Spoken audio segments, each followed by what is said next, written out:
여러분 행복하십시오. 성령 충만하십시오. 아멘. 함께 읽은 마태복음 5장 33절부터 37절까지 말씀은 예수님께서 하신 말씀입니다. 그러니까 중요한 말씀입니다. 예수님께서 하신 말씀이니까요. 이렇게 시작합니다. 33절. 또 옛사람에게 말한 바 헛맹세를 하지 말고 내 맹세한 것을 주께 지키라 하였다는 것을 너희가 들었으나, 예수님께서 오시기 전에 이미 사람들이 들었다는 겁니다. 어떤 말씀을 들었습니까? 바로 이 말씀입니다. 헛맹세를 하지 말고 내 맹세한 것을 주께 지키라. 맹세라는 것이 무엇입니까? 맹세란 자신이 한 어떤 말이나 또한 그 약속에 대해서 결단의 표시로서 다른 것을 걸고 말하는 것을 가리킵니다. 꼭 지키겠다는 표시이죠. 여기서 헛맹세는 거짓 맹세를 가리킵니다. 지키지도 않을 것이 뻔한데 맹세를 한다라는 거죠. 거짓 맹세하지 말라. 그리고 맹세한 것은 지키라. 이 말씀은요, 구약 성경에 그대로 나오진 않지만 네 군데에 걸쳐서 나오는 것을 예수님이 요약한 말씀입니다. 먼저 레위기 19장 12절, 너희는 내 이름으로 거짓 맹세함으로 내 하나님의 이름을 욕되게 하지 말라. 나는 여호와이니라. 그러니까 거짓 맹세하지 말라라는 말씀. 그다음 민수기 30장 2절, 사람이 여호와께 서원하였거나 결심하고 서약하였으면 깨뜨리지 말고 그가 입으로 말한 대로 다 이행할 것이니라. 맹세했으면 지키라라는 구약 말씀이죠. 그 다음에 신명기 23장 21절부터 23절, 네 하나님 여호와께 서원하거든 갚기를 더디하지 말라. 네 하나님 여호와께서 반드시 그것을 네게 요구하시니 더디면 그것이 네게 죄가 될 것이라. 네가 서원하지 아니하였으면 무죄하리라. 그러나 네 입으로 말한 것은 그대로 실행하도록 유의하라. 무릇 자원한 예물은 네 하나님 여호와께 네가 서원하여 입으로 언약한 대로 행할지니라. 약속했으면 꼭 지키라라는 말씀이고, 그 다음에 스가랴 8장 17절, 마음에 서로 해하기를 도모하지 말며 거짓 맹세를 좋아하지 말라. 이 모든 일은 내가 미워하는 것이니라. 여호와의 말이니라. 거짓 맹세, 지키지도 않을 거면서 그런 맹세하지 말라라는 말씀이죠. 예수님이 구약성경에 기록된 이 말씀들을 요약해서 두 가지로 말씀하셨습니다. 거짓 맹세하지 말라. 또 하나는 내 맹세한 것을 주께 지키라. 이런 말씀을 너희가 이미 들었다라는 거죠. 이제 이 맹세에 대한 이미 들은 말씀에 대하여 예수님께서 새롭게 해석해 주십니다. 그 해석은 34절 이하에 기록되는데 이렇게 시작합니다. 34절, 나는 너희에게 이르노니 메시아의 권위로 계명의 제창자요 완성자이시며 그리고 새로운 해석자인 예수님의 권위로 이 맹세에 대한 말씀을 새롭게 해석해 주십니다. 그 말씀이 34절부터 37절까지 기록이 되어 있어요. 제가 한번 읽겠습니다. 나는 너에게 이르노니 도무지 맹세하지 말지니 하늘로도 하지 말라. 이는 하나님의 보좌이며 땅으로도 하지 말라. 이는 하나님의 발등상이며 예루살렘으로도 하지 말라. 이는 큰 임금의 성이요 내 머리로도 하지 말라. 이는 내가 한 터럭도 희고 검게 할 수 없음이라. 오직 너희 말은 옳다 옳다 아니라 아니라 하라. 이에서 지나는 것은 악으로부터 나느니라. 이것이 바로 맹세에 대한 예수님의 새로운 해석이요 말씀입니다. 이 말씀을 읽고 묵상해 보면 예수님은 우리에게 맹세와 관련하여 중요한 메시지를 몇 가지 주십니다. 첫째 포인트입니다. 아예 맹세하지 말라라는 거예요. 아예 맹세하지 말라. 이렇게 기록되어 있어요. 도무지 맹세하지 말지니. 도무지 맹세하지 말지니. 이 헬라어에는 메 오머사이 홀로스. 이 구절을 다른 번역본이 이렇게 번역합니다. 공동 번역은 아예 맹세를 하지 말라. 그냥 아예 맹세하지 말라. 현대인의 성경은 절대로 맹세하지 말아라. NIV 성경은 do not swear, 절대 맹세하지 말라 at all. 모든 것을 어떤 상황이든지 맹세하지 말라. 킹 제임스 버전 역시 swear not at all. 똑같이 번역하고 있습니다. 절대로 어떤 경우에도 맹세를 하지 말라. 그러니까 어떤 일이 있어도 너희는 맹세하지 말라. 그냥 약속하면 되지, 말하면 되지. 그것을 지키기 위해서 또 다른 무엇을, 하늘이 두 쪽 나도 내가 이 약속을 지키지 못하면 손에 장을 찢을 거야. 저는 장 찢는 이렇게 손을 불로 태우는 사람 한 명도 못 봤습니다. 그런 맹세를 하지 말라. 굳이 무슨 말씀입니까? 굳이 그런 걸 걸고 맹세하지 않아도 사는데 아무 지장이 없다라는 겁니다. 질문이 있어요. 맹세하지 말아야 하는 이유가 무엇입니까? 두 번째 포인트입니다. 맹세하지 말아야 하는 이유는 무엇인가? 인생의 주권자는 내가 아니라 하나님이시기 때문이다 라는 말씀이에요. 예수님 이렇게 말씀하세요. 하늘로도 하지 말라. 이는 하나님의 보좌이며 땅으로도 하지 말라. 이는 하나님의 발등상이요. 예루살렘으로도 하지 말라. 이는 큰 임금의 성음이요. 내 머리로도 하지 말라. 이는 내가 한 터럭도 쉬고 검게 할 수 없음이라. 오직 너희 말은 옳다 옳다 아니라 아니라 하라. 이에서 지나는 것은 악으로부터 나느니라. 이 말씀을 잘 묵상해 보면 읽어보면 네 번이나 반복되는 단어가 있어요. 이는 이게 원래 그 원문을 보면 호티라는 짧은 접속사인데요. 이것은 번역하면 왜냐하면 무엇이기 때문이다. 왜냐하면 무엇이기 때문이다. 영어 문장을 보면 앞에 어떤 사실을 마련하고 for라고 되어 있죠. 그러니까 왜냐하면 뒤에 나오죠. 무엇이기 때문이다. 딱 그 말입니다. 그러니까 맹세를 하지 말아야 하는 이유를 네 가지로 말씀하시는 거예요. 그 이유 요약하면 이렇습니다. 인생의 주권자는 내가 아니라 하나님이시기 때문이다 라는 말씀이에요. 그러니까 인생의 주권이 너에게 있는 거 아니다. 네가 마음대로 하는 거 아니다. 그 이유 중에 이유가 무엇입니까? 모든 것은 네 것이 아니라 하나님의 것이다라는 거예요. 하늘 네 거 아니라는 거예요. 하나님의 것이다. 그러니까 하늘을 걸고 맹세하지 말라. 그건 내 거 아니다. 네가 마음대로 할 수 있는 거 아니다. 땅 내 거 아니다. 내 거 아니다. 하나님의 것이다. 예루살렘 그 너의 성 아니다. 하나님의 성이다. 무슨 말씀입니까? 내 것도 아닌데 내가 무슨 권한을 가지고 그것을 걸고 맹세하느냐라는 말씀입니다. 모든 것은 하나님이기 때문에 인생에 있어서 아주 중요한 사실이 있습니다. 인생의 주권자는 네가 아니라 하나님이시다. 그러시면서 아주 중요한 말씀을 또 하나 하십니다. 이 말씀입니다. 내 머리로도 하지 말라. 이는 내가 한 터럭도 희고 검게 할 수 없음이라. 그러니까 내 머리로 맹세하지 말라. 내 머리 내가 마음대로 할 수 있는 건 아니다. 그러니까 머리카락 한 올도 희거나 검게 할 수 없다. 흰 머리 검게 바꿀 수 없고 검은 머리 희게 바꿀 수 없다.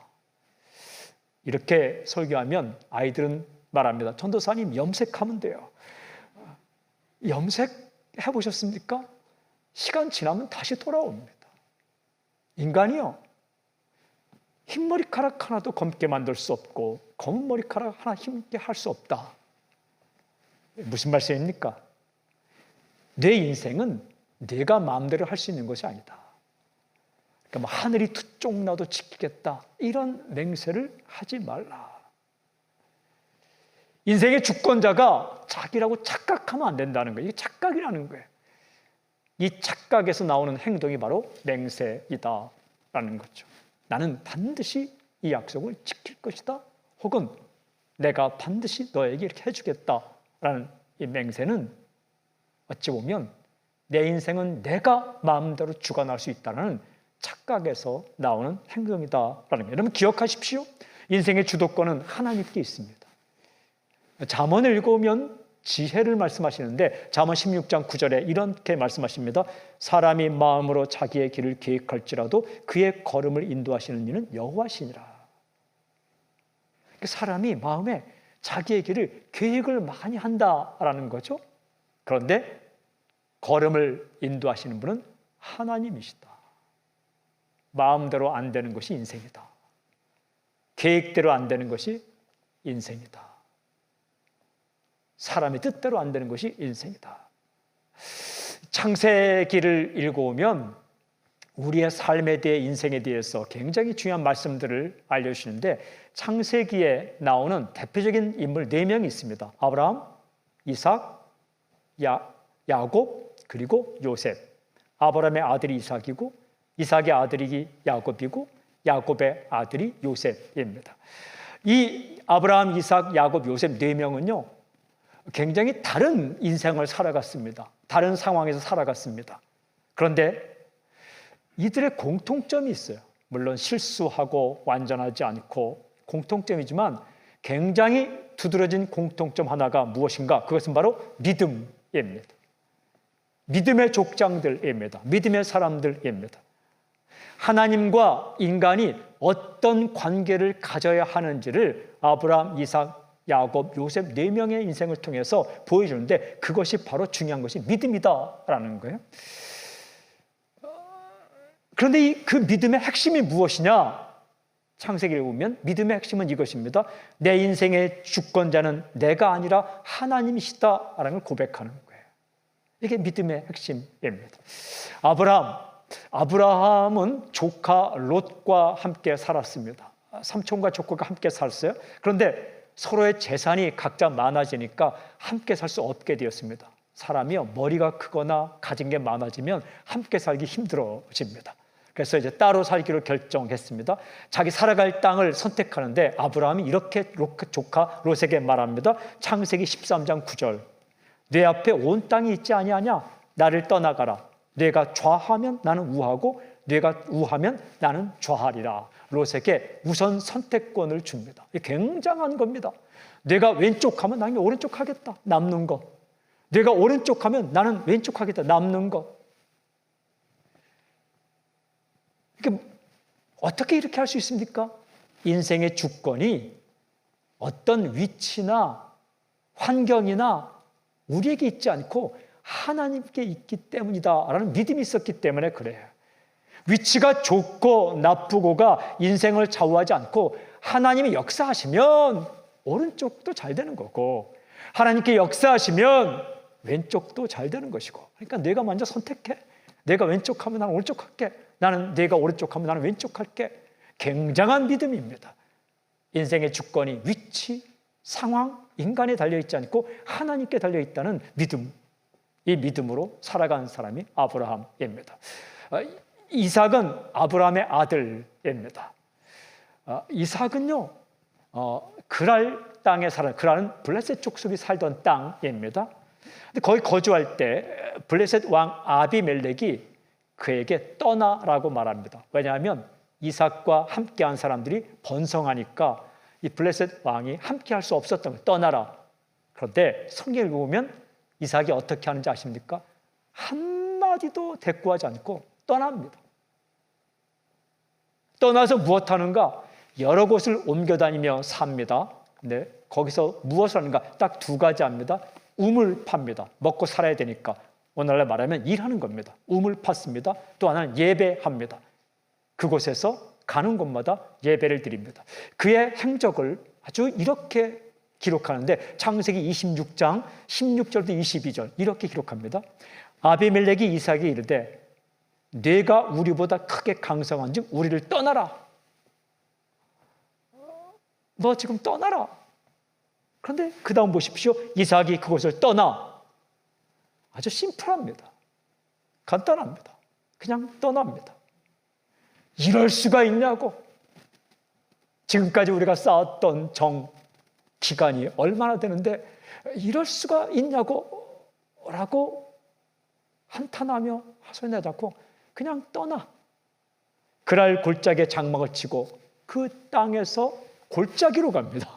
골짜기에 장막을 치고 거기 거류하며 그 아버지 아브라함 때 팠던 우물들을 다시 팠으니 거기서 인생을 포기하지 않고 다시 일을 한다. 우물을 팝니다. 이는 아브라함이 죽은 후에 블레셋 사람이 그 우물들을 메었습니다. 참 못된 블레셋 사람들이죠. 그 아브라함이 죽었을 때 아브라함이 판 우물을 메웠는데 아들이 다시 파는 거예요. 한탄하지 않고 불평하지 않고 그 우물을 팝니다. 그 다음에 이삭이 그 우물들의 이름을 그의 아버지가 부르던 이름으로 불렀더라. 이삭의 종들이 골짜기를 파서 샘 근원을 얻었더니 그랄 목자들이 이삭의 목자와 다투어 이르되 이 물은 우리의 것이라 하며.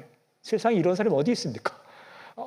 잘 되니까 와서 이거 우리 것이다 라고 말한다는 거예요. 그때 어떻게? 이삭이 그 다툼으로 말미암아 그 우물 이름을 에색이라 하였으며 또 다른 우물을 팠더니, 그냥 또 다른 우물을 팝니다. 그래? 이건 너희 거라 주장해? 알았어. 또 다른 우물을 팝니다. 그들이 또 다툼으로 그 이름을 신나라 하였으며 이삭이 거기서 옮겨 다른 우물을 팠더니 그들이 다투지 아니하므로 그 이름을 르호봇이라 하여 이르되 이제는 여호와께서 우리를 위하여 넓게 하셨으니 이 땅에서 우리가 번성하리로다 하였더라. 그냥 떠나라 하면 떠났고 옮겨 다니면서 이삭은 어떻게 고백하느냐? 하나님이 우리를 넓게 하셨다. 넓혀주셨다. 이렇게 고백합니다. 인생의 주권이 이곳이냐 저곳이냐 달려있지 않고 하나님께 달려있다. 이 고백을 하는 거죠. 여러분, 야곱은 이삭의 아들이죠. 야곱은 허물이 많은 사람입니다. 약삭빠르기도 하지만 허물이 많았던 사람입니다. 그런데 야곱은 결정적으로 믿음의 사람입니다. 그의 믿음을 엿볼 수 있는 말이 여러 군데 있지만 굉장히 중요한 말이 창세기 30장 2절에 기록되어 있습니다. 그가 아내에게 하는 말이에요. 창세기 30장 2절. 야곱이 라헬에게 성을 내어 이르되 그대를 임신하지 못하게 하시는 이는 하나님이시니 내가 하나님을 대신하겠느냐. 그가 아내에게 하는 말. 여러분, 식구들에게 하는 말이 그 사람의 진짜 생각이에요. 무슨 정치하는 분들, 무슨 어디 기관에 대표하는 분들이 멋지게 카메라 앞에서 하는 말이 그 사람의 진짜 생각이 아니라 아주 가까운 사람에게 무심코 하는 말이 진짜 인생관인데, 야곱이 그 아내 라헬에게 이렇게 말하는 거죠. 내가 하나님을 대신하겠느냐. 하나님께서 하시는 것이지 내가 어떻게 그 일을 한다는 말이냐. 그렇게 고백합니다. 주권이 나에게 있지 않고 하나님께 있다라고 고백을 하죠. 요셉은 이 야곱의 또 아들입니다. 요셉은 어떤 곳에 가도 불평하지 않고 살았습니다. 성실하게 살아간 사람입니다. 그가 자신을 팔아먹은 형들을 만났을 때 어떻게 말하는가? 창세기 45장 8절 보면 이렇게 말합니다. 그런즉 나를 이리로 보낸 이는 당신들이 아니요 하나님이시라. 하나님이 나를 바로에게 아버지로 삼으시고 그 온 집의 주로 삼으시며 애굽 온 땅의 통치자로 삼으셨나이다. 그러니까 내 인생의 주권자가 형들이 아니었다는 거예요. 형들은 팔아먹었지만 하나님께서 나를 보내신 것이다. 형들이 내 인생에 개입한 것 같지만 그러나 결국은 하나님께서 내 인생을 주관한 것이다. 이렇게 고백합니다. 아브라함, 이삭, 야곱, 요셉의 공통된 고백이 무엇입니까? 바로 이것입니다. 내 인생의 주권자는 내가 아니라 하나님이시다. 이 인생관이, 이 역사관이 창세기에 있는데 예수님께서는 이 창세기로부터 말라기까지 있는 굉장히 중요한 인생관을 요약해서 맹세와 연관지어 말씀하십니다. 하늘 내 거 아니다. 땅 내 거 아니야. 예루살렘 네가 마음대로 할 수 있는 거 아니야. 내 머리라고 내가 좌우하는 거 아니야. 하나님께서 하시는 것이야. 그러니까 함부로 내가 뭔가를 할 수 있는 것처럼 맹세하지 마. 그리고 내가 끝까지 누군가를 돌봐줄 수 있는 것처럼 맹세하지 마. 내 이름을 걸고 내 자리를 걸고 내 명예를 걸고 내가 가진 전 재산을 걸고 그렇게 말하지 마. 그 재산 내 거 아니야.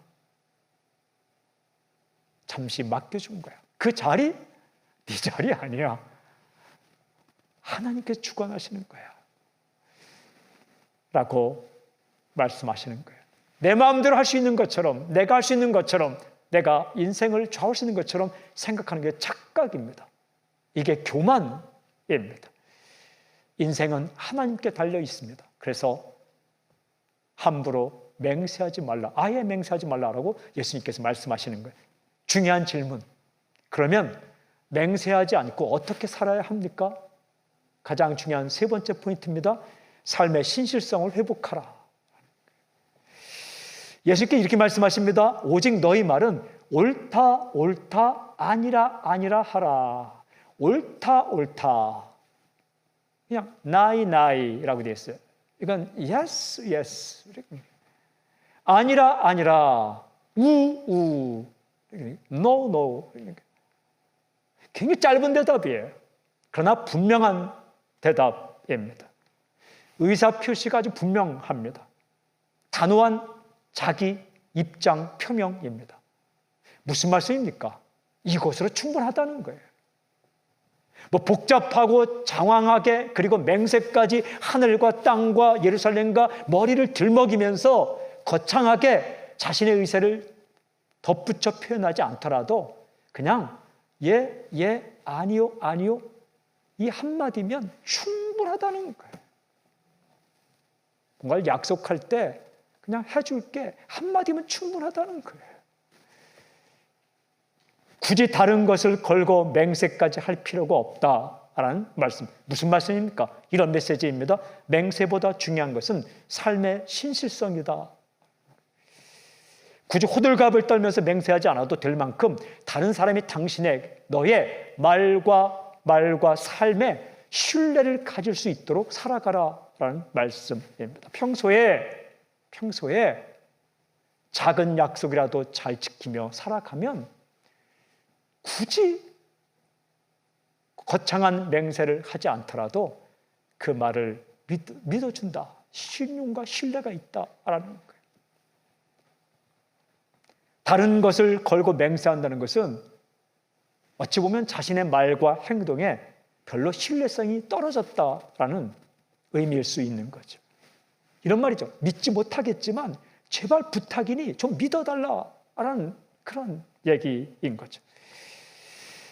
이 삶의 신실성이 있다면 단순한 의사 표현으로라도 신뢰를 줄 수 있다라는 말씀입니다. 이 신약 성경에서 삶의 문제를 굉장히 깊이 있게 심도 있게 다룬 책이 야고보서입니다. 언젠가 우리 성경 강독 야고보서 또 한번 하기를 원합니다. 야고보서는 행동과 실천과 삶의 문제에 대해서 심도 있게 다룬 서신입니다. 그런데 야고보서를 읽어가다 보면 굉장히 중요한 구절을 발견하는데 예수님께서 맹세에 대해서 하신 말씀을 아주 그대로 옮겨놓은 듯한 구절이 나옵니다. 야고보서 5장 12절. 내 형제들아 무엇보다도 맹세하지 말지니 무엇보다도 이 말은 다른 것도 중요하지만 이게 중요하다. 맹세하지 말지니 하늘로나 땅으로나 아무 다른 것으로도 맹세하지 말고 오직 너희가 그렇다고 생각하는 것은 그렇다 하고 아니라고 생각하는 것은 아니라 하여 정죄받음을 면하라. 거창하게 맹세하지 말고 그냥 그렇다 그러면 그렇다 아니면 아니라 그냥 말하라는 거예요. 그것으로 당신을 믿어줄 수 있을 만큼 신실하게 살아라라는 말씀입니다. 그러니까 신실한 사람이라면 그저 한마디 말이면 충분하다라는 거예요. 저는 당신의 인생을 축복합니다. 당신의 말 한마디가 믿어지는 삶을 살기를 축복합니다. 이게 행복입니다. 거창한 맹세를 하지 않더라도 그저 당신의 말 한마디면 그것으로 충분할 정도로 성실하게 사십시오. 제가 예전에 이렇게 신방할 때 제가 이렇게 말씀드렸어요. 목사님 오늘 점심 식사를 하기를 원하는데 목사님 도대체 뭘 드시고 싶으세요? 이렇게 물어봅니다. 저는 먹고 싶은 거 얘기합니다. 권사님 오늘 제가 칼국수를 먹고 싶습니다. 오늘 매일이 아니라 오늘 칼국수 먹고 싶습니다. 그러면 두 가지 반응을 합니다. 어떤 권사님은 그래요 칼국수 드시고 싶군요. 제가 잘 아는 칼국수집이 있으니 거기로 가요. 저는 이 권사님 너무 좋아요. 왜냐하면 저를 믿어주는 거잖아요. 그런데 어떤 권사님이 이렇게 말합니다.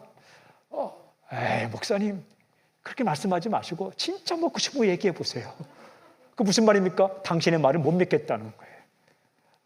그럼 제가 정색하고 말합니다. 권사님 저는 정말 먹고 싶은 거 이야기하는 겁니다. 제 말을 믿어주세요. 칼국수입니다. 당황하시죠. 근데 우리의 대화 가운데 굉장히 중요한 거예요. 뭐 먹고 싶어? 된장찌개. 된장찌개 먹고 싶은 거구나. 밥 먹고 왔어요? 먹었어요. 그렇게 체면치료는 말하지 말고 그냥 배불러요. 배부르구나. 끝나야 돼요. 배부릅니다. 그렇게 말고 더 먹어. 이거는 못 믿겠다는 얘기예요. 물론 사랑도 있지만, 그러니까 아주 간단하고 극단적인 얘기이지만 우리가 삶 속에서 한마디 한마디 대화 가운데 신뢰와 신용을 줄 수 있을 만큼 그렇게 살아라. 평소에 아무렇게나 말하지 마십시오. 아무렇게나 약속하지 마십시오. 해줄게. 잊어먹어요.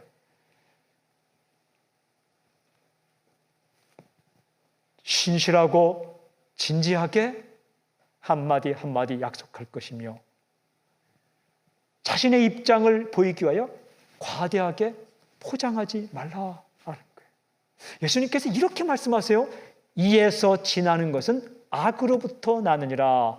이에서 지나는 거 뭐예요?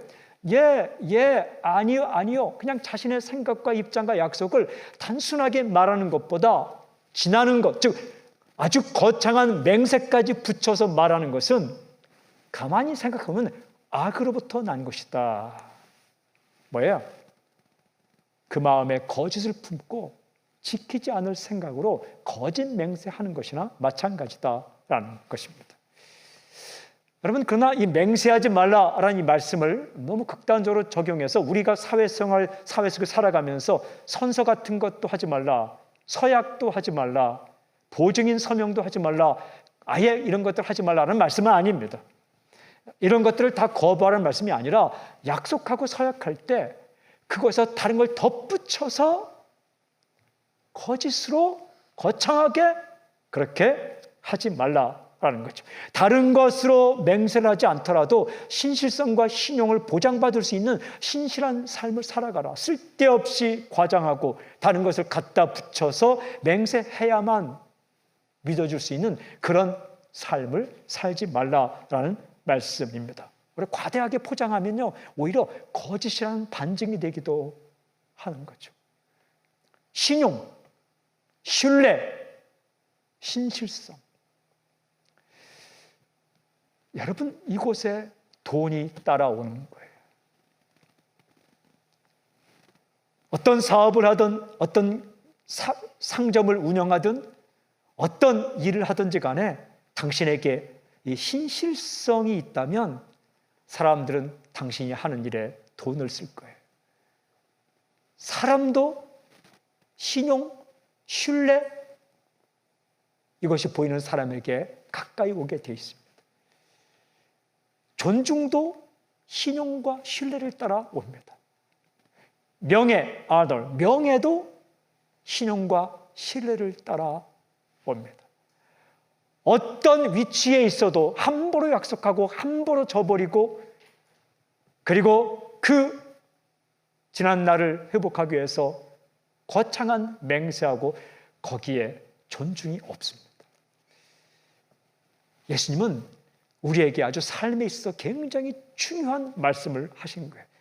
내가 신용도와 신뢰성을 회복하기만 하면 사는 게 달라질 것이다 라는 거예요. 중요한 질문, 왜 예수님께서 우리에게 이 부담될 만큼 신뢰와 신용 이 부분을 터치할까요? 두 가지예요. 첫째는 영성의 중요한 기둥이 신실성이기 때문에 그렇습니다. 우리가 영성 그 깊이를 파고 들어가면 그 가운데 삶의 신실성이 있다는 거예요. 나는 믿음으로 살아. 믿음을 깊이 파고 들어가면 그 안에 신실성이 있다는 거예요.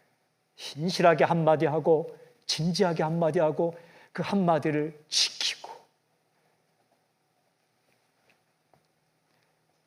또 하나는 예수님께서 당신에게 기대를 가지고 있기 때문에 그렇습니다.